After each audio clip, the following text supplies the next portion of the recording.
Let us pray in the name of the Father, and of the Son, and of the Holy Spirit. Amen. O Jesus, through the Immaculate Heart of Mary, I offer you my prayers, works, joys, and sufferings on this day for all the intentions of your Sacred Heart, in union with the holy sacrifice of the Mass throughout the world, in reparation for my sins, for the intentions of all my relatives and friends, and in particular for the intentions of the Holy Father. Amen. Together, let us pray for the intentions of the Holy Father for the month of April. For priests in crisis. Let us pray for priests going through moments of crisis in their vocation, that they may find the accompaniment they need, and that communities may support them with understanding and prayer. Our Father, who art in heaven, hallowed be thy name. Thy kingdom come, thy will be done, on earth as it is in heaven.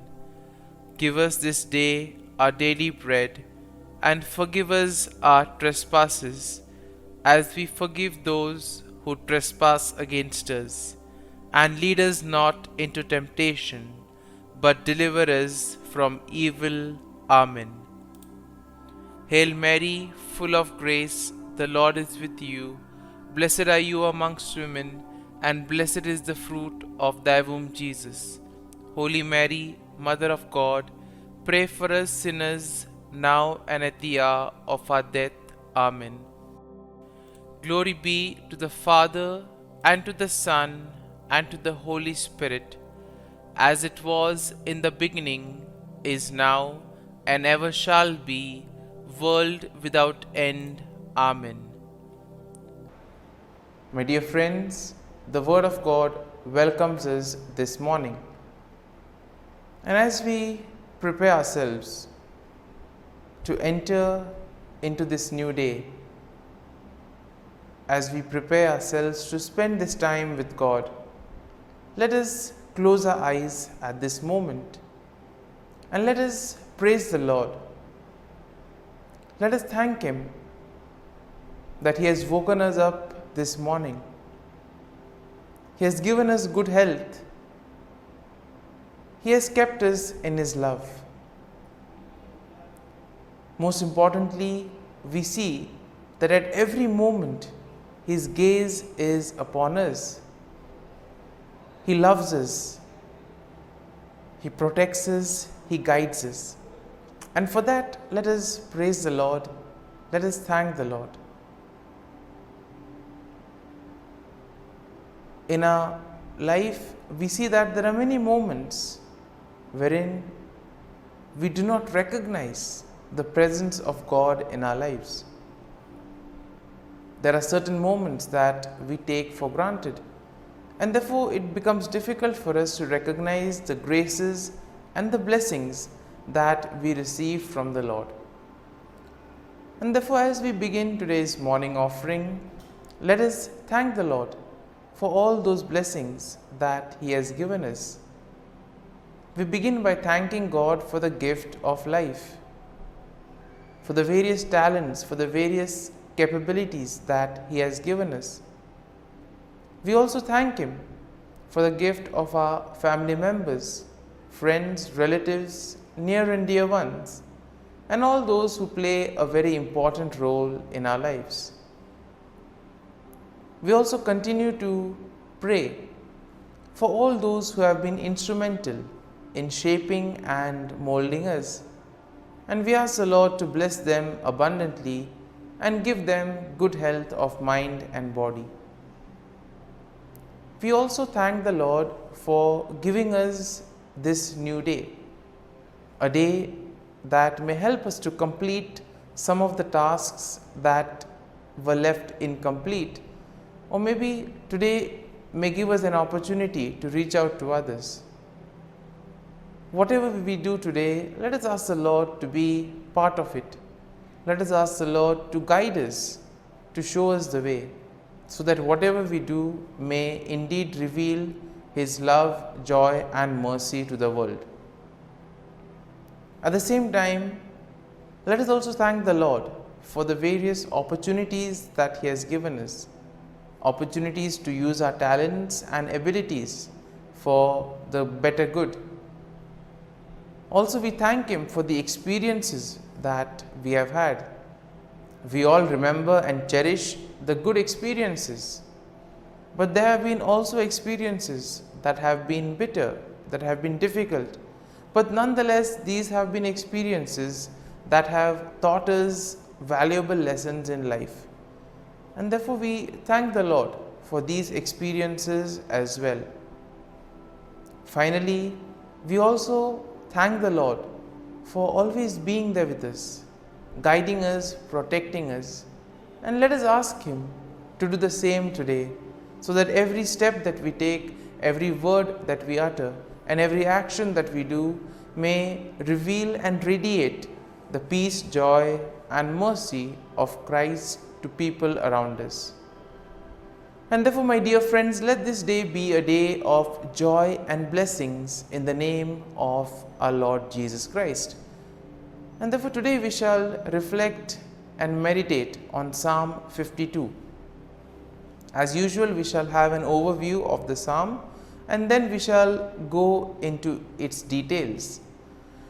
Now, generally speaking, Psalm 52 is a lament that is written by David, and it is likely in response to the treachery of Doeg the Edomite.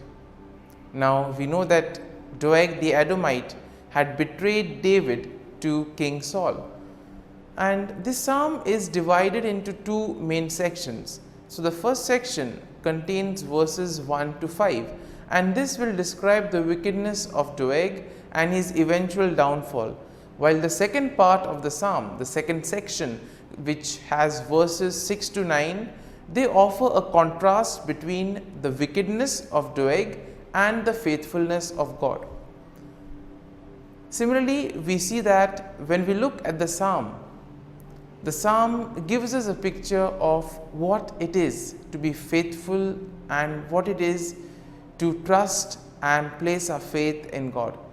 So therefore, verse 1 begins with David directly addressing Doeg, calling him a mighty man who boasts of evil deeds.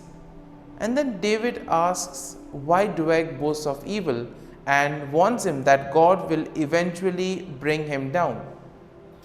In the second verse, we see that David's warning to Doeg continues, and this reminds him that God's judgment will be swift and thorough. David compares Doeg to a sharp razor and a deceitful tongue, highlighting the danger that his words and actions pose.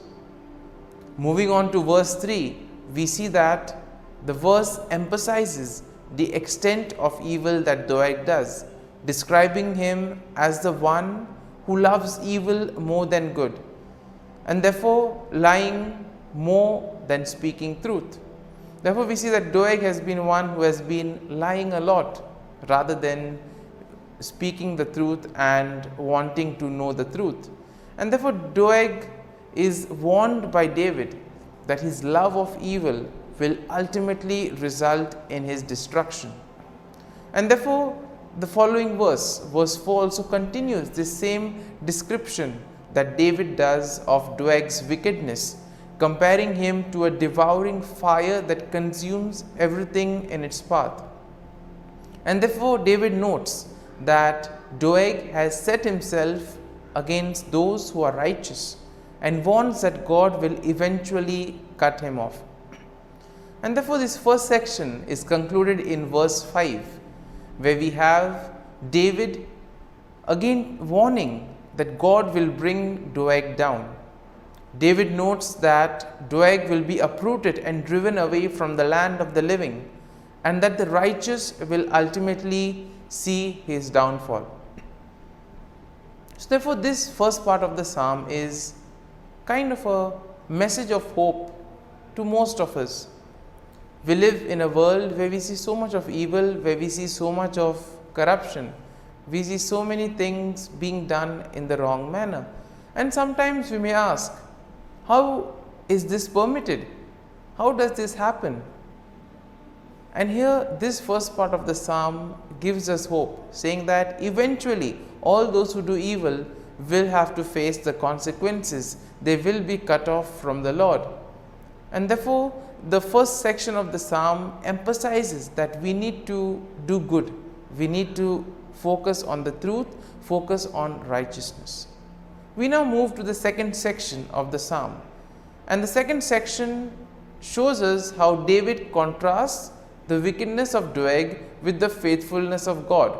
And therefore, this begins in verse 6 with a statement of faith in which David declares that he trusts in God's steadfast love and mercy.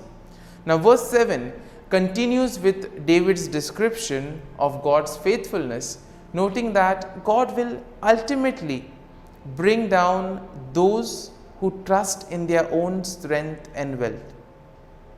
And therefore, we are called to place our faith and trust in God.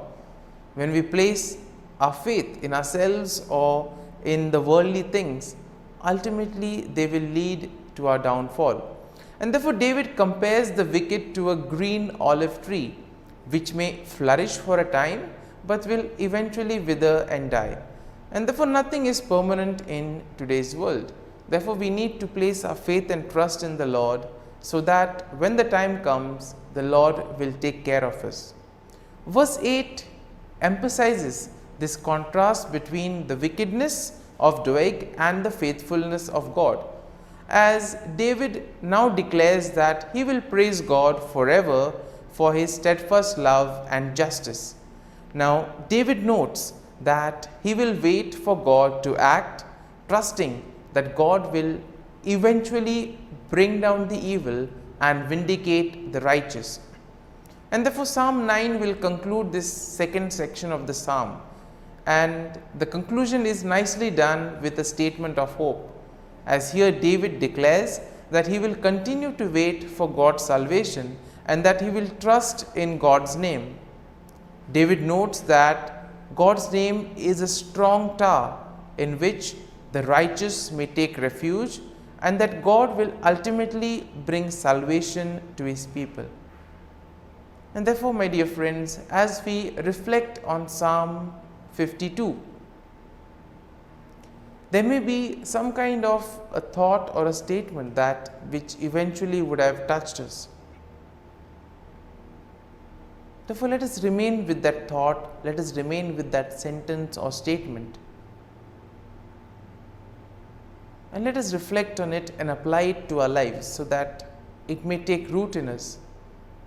And therefore, as we do this, let us ask the Lord to bless us, to be with us, to guide us, so that whatever we do today, it may be for his greater glory, that we may be able to distinguish between what is good and what is evil, and that we may follow on the path of righteousness.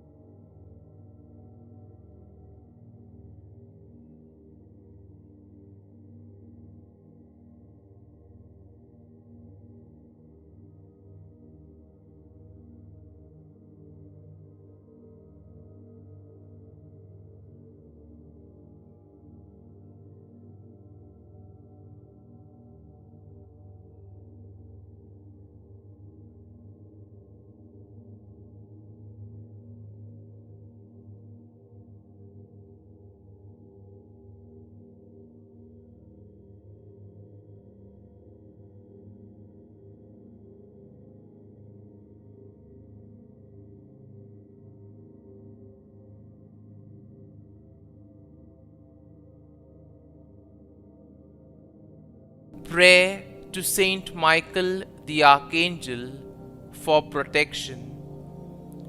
Saint Michael the Archangel, defend us in battle. Be our defense against the wickedness and snares of the devil. May God rebuke him, we humbly pray. And do thou, O Prince of the heavenly hosts, by the power of God, thrust into hell Satan and all the evil spirits who prowl about the world, seeking the ruin of souls. Amen. Act of Adoration.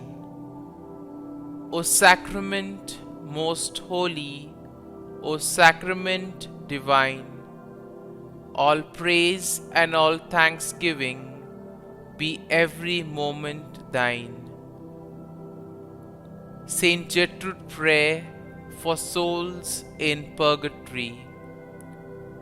Eternal Father, I offer Thee the most precious blood of Thy divine Son, Jesus, in union with the masses said throughout the world today, for all the holy souls in purgatory, for sinners everywhere, for sinners in the universal church, those in my own home and within my family. Amen. May the divine assistance remain always with us, and may the souls of the faithful departed through the mercy of God rest in peace. Amen.